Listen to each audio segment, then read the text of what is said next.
Hi, I'm Kevin, and we're here today to talk about how to maintain your skis. This video is going to be more for your sport recreational skier, entry-level racer, or your avid enthusiast.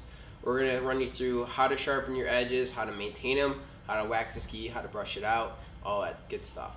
So first thing you want to make sure you do is you have a good vise and it's sturdily attached to like a workbench or a waxing table, something like that. We're here at the shop, so again, nice good setup.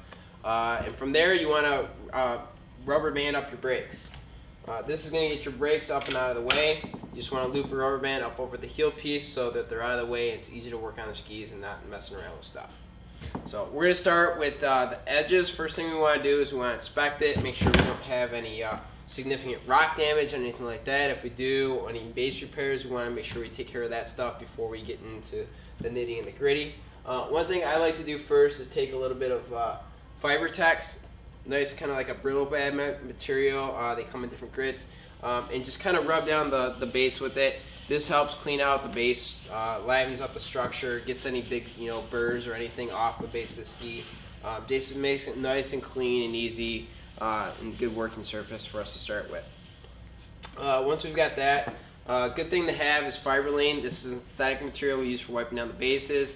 It's a better material than paper towel. It's not going to leave any residue or fibers on the base of the ski. It's going to get embedded in there.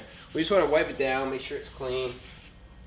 Then we're going to flip the ski over onto its side, and we want to inspect our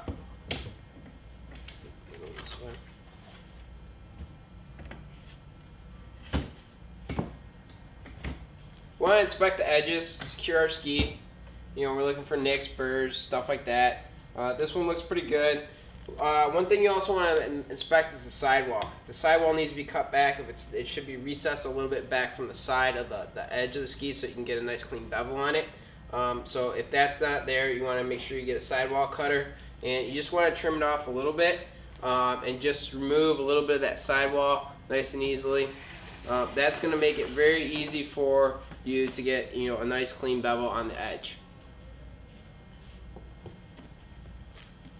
So going from there, now that we've got a nice clean sidewall, we can get into tuning our edges themselves. Most of the time your base edge is going to be pretty good. If you have any rust on it or anything like that, you can quickly go through with that the Fiberline or the fiber tex, maybe a gummy stone, something like that, in order to clean it up, get any rust spots off or something like that. It's really usually the sidewalls that need the most maintenance.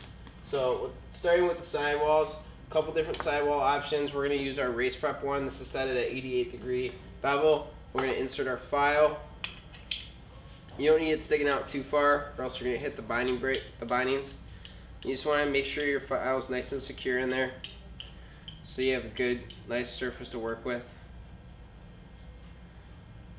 And you're just going to make long, continuous strokes along the edge, making sure you get everything. A nice tip here is if you take a Sharpie and you actually outline the edge with the Sharpie, that way you know that you're getting a nice clean edge. And you're only going to use a file really if you need it, if you're setting a new edge, or if you have some nicks and burrs and stuff there that won't come out with like a diamond stone or something like that. You just want to make sure you get the whole entire edge and keep going until all that Sharpie's worn off. That way you make sure you have a nice consistent edge the whole length of the ski. Once you're done with that, you take your diamond stone. You want to use these wet. Diamond stone will help polish. You want it wet because it is a diamond. It's designed to be used wet or else it's going to wear out. And I like to run it along the base of the edge of the ski. That's going to get rid of that burr. And then you can use it on the side of the ski. Some people like to use it in the bevel guide. Some people like the freehand. But you just want to run it along the edge of the ski. That's going to polish that edge. More polish and smooth the edges, the quicker and easier it's going to ski. It's going to transition from edge to edge cleaner, and it's going to glide smoother on the snow. So nice clean polish. Again, you want to make sure you go the whole length. Run it down a couple times, get it nice and polished up, and then run it quickly along the base, just to remove all those burrs and stuff. Once you got your edges prepped, you want to make sure you're tuning them from tip to tail. Some people do like to detune the tips and sometimes the tails. You can use a gummy stone or you can take a file. And if you're going to use a file, you just want to use it at 45, anywhere from 20 to 30 centimeters back from the tip of the ski. That's going to, kind of prevent the ski from being so hooking up so quick. So it's really a personal preference when it comes to stuff like that. Once we've got the edges all done, we want to flip it ski onto its base. And like I said, if you want to use your base work first, if you have to do any base edge work or base repairs, and secure the ski in there. And now we're ready to really work on the base of the ski and get some wax in there. One thing I like to do first is take the bronze brush. Bronze brush is really going to help open up that structure, clean the base, and just kind of run it down the length of the ski a couple times. You want to go tip to tail.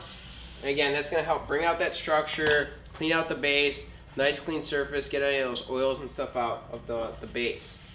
From there, we're going to go into doing a hot wax scrape. And because the snow is very dirty, there's a lot of chemicals, oil stuff that comes off the lift. Snow's dirty itself, dust particles in the air. And you want to hot wax it, and as soon as you're done with the applying the wax and ironing it in, you want to hot scrape it off. This is going to get all that dirt and stuff and gunk up out of there. That'll give you a nice clean surface. Then you want to go through with your bronze brush again, and you want to get that wax out so you have a nice clean surface again.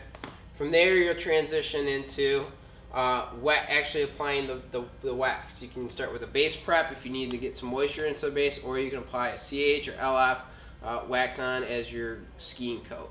And you want to iron this on from tip to tail. You want to drip it on, make sure you get nice coverage. You don't need probably as much as you think. Obviously, the wider the ski or the longer the ski, you're going to need a little more wax. And then you want to iron in. You want to go tip to tail, make sure it's nice and smooth, well ironed in. And after that, you're just going to let it set and cool and rest. You want to let the ski rest for about 15 to 20 minutes minimum. Good way to check is if you put your hand on the top sheet of the ski, it should be cool to the touch, it shouldn't be warm, and the base should be cool as well. From there, we'll transition into scraping off that wax.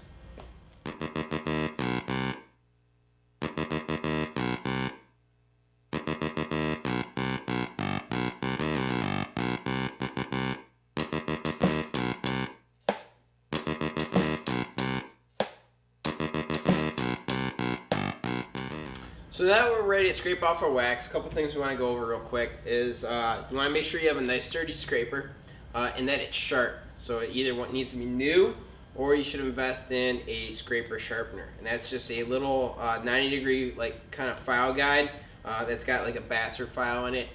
So you can just mount it to your bench and you rip it, and then it'll sharpen up your scraper to a nice clean edge 90-degree angle. When you're scraping your skis, you want to make sure that you hold the scraper at a 45-degree angle and that you're not putting a lot of pressure down on the ski. You can either push or pull. It's personal preference. You generally want to make sure you go from tip to tail though, and that you're not pressing down too hard on the base. So you're not actually removing the base material. You just want to remove the wax. So once you've got all the wax removed and it's clean, you can't get any more off, you want to make sure you go through and scrape all the wax off the edges, bottom edge and side edge. Because you're gonna get the wax on there because the base edge is beveled back. You're not gonna scrape off the wax off the base edge when you're actually scraping the base. You want to make sure you get the wax off so it's nice and it's not slow. From there, you want to start brushing it out. You want to wipe it down with Fiberly and brush it out. You want to start with a bronze brush like you did before you waxed. This is going to remove the bulk of the wax, and you want to make long strokes from tail to tip or tip to tail, one direction. Just go in one direction, and you want to make anywhere from 10 to 20 strokes until you get the majority of the wax out. From there, you want to transition to a nylon brush, either a black or a white nylon stiffer brush. Same thing, you want to go 10 to 20 strokes from tip to tail so you get the most of that wax out. Again, wipe it down with Fiberly. Then you're going to transition over to your last brush, which is going to be the blue brush. This is going to be a polishing brush. And again, you want to do 10 to 20 strokes from tip to tail or tail to tip, one direction. After that, you're pretty much done. Your skis are prepped and they're ready to go out. Repeat this process with your other one, or you can do them both at the same time, which is the easiest if you do them both at the same time. And enjoy the benefits of your labor. You'll have a really good, easy, clean skiing time out there.